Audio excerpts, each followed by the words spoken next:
नमस्कार, प्रणाम, हरे कृष्णा। कुछ दिन पहले श्रीमान और श्रीमती श्याम सुंदर खुशी खुशी अपने बेटे के पास विदेश जाने की योजना बनाते हैं। सामान पैक होता है, घर में सावधानी से ताला लगा दिया जाता है। सुबह के 5:30 बजे टैक्सी में बैठकर एयरपोर्ट के लिए रवाना हो जाते हैं। चैन की सांस लेने ही वाले होते हैं कि अचानक श्रीमान श्याम सुंदर को याद आता है, पासपोर्ट कहाँ है? श्रीमती जी, आपने ले लिया था मुझसे, गुस्से में इल्ज़ाम लगाया उन्होंने। श्रीमती जी ने उत्तर दिया, मेरे हाथ में तो दिया ही नहीं आपने। गाड़ी अपनी रफ्तार से बढ़ती जा रही थी। उतनी ही रफ्तार से श्रीमान और श्रीमती श्याम सुंदर के दिल की धड़कनें और बहस। ऊपर से ड्राइवर गुस्से में बोला, वापस गए तो प्लेन छूट जाएगा, आपने देर कर दी है। श्रीमती जी ने कहा, बेटा अभी हम जा भी पाएंगे कि नहीं पता नहीं। पासपोर्ट खो गया तो पुलिस में रिपोर्ट करनी पड़ेगी, वो अलग, और तुम हो कि बोले ही चले जा रहे हो। उन्होंने श्रीमान श्याम सुंदर को शांत रहकर सोचने के लिए कहा कि कहाँ रखा था आपने पासपोर्ट, परंतु समय हाथ से निकला जा रहा था और श्रीमती जी को अचानक एंग्जाइटी होने लगी, वॉमिटिंग फीलिंग होने लगी। ड्राइवर से रुकने के लिए कहा तो रुका ही नहीं। जब श्रीमान श्याम सुंदर ने जोर से कहा कि गाड़ी रोको, तब जाके गाड़ी रुकी और जैसे ही गाड़ी में वापस बैठने लगे तो दरवाजे पर कुछ नीला नीला दिखा। जय हो राधा श्याम सुंदर जी की, ये तो पासपोर्ट थे। जैसे तैसे एयरपोर्ट पहुंचे तो ड्राइवर पूछता है, सामान कौन उतारेगा? बुजुर्ग यात्रियों के लिए इस प्रकार का व्यवहार असहनीय था। खैर, पोर्टर्स आए। एयरपोर्ट पर अनाउंसमेंट हो रही थी, लास्ट एंड फाइनल कॉल। ये तो कुछ वैसे ही हो गया जैसे भगवत गीता में भगवान कहते हैं, अपूर्यमानम अचला प्रतिष्ठम समुद्रमापा प्रविशन्ति यद्वत् तद्वत् कामायं प्रविशन्ति सर्वे स शान्तिमाप्नोति न कामी।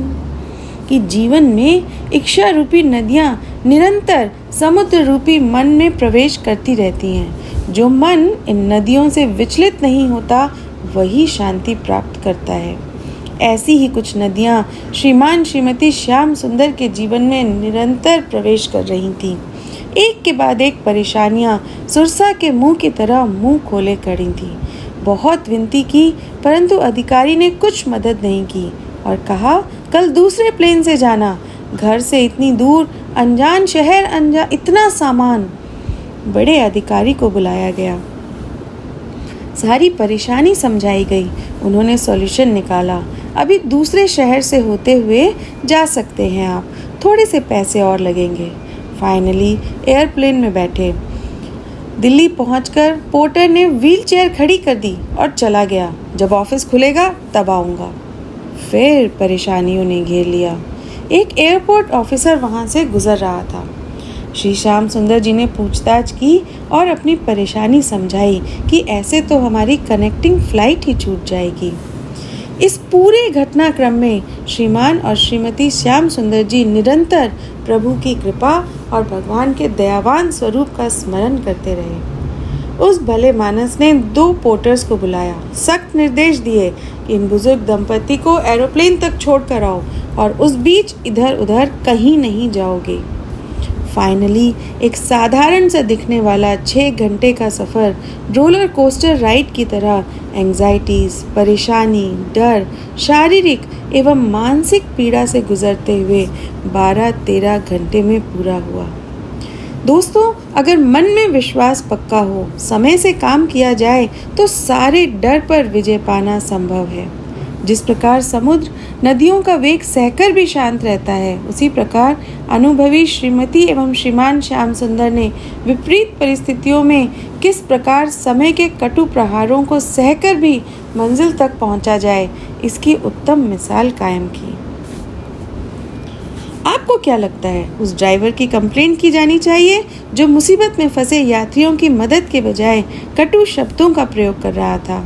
और क्या उन एयरपोर्ट ऑफिसर्स की सराहना में प्रशंसा पत्र लिखा जाना चाहिए? कमेंट बॉक्स में अपने विचार जरूर शेयर करें।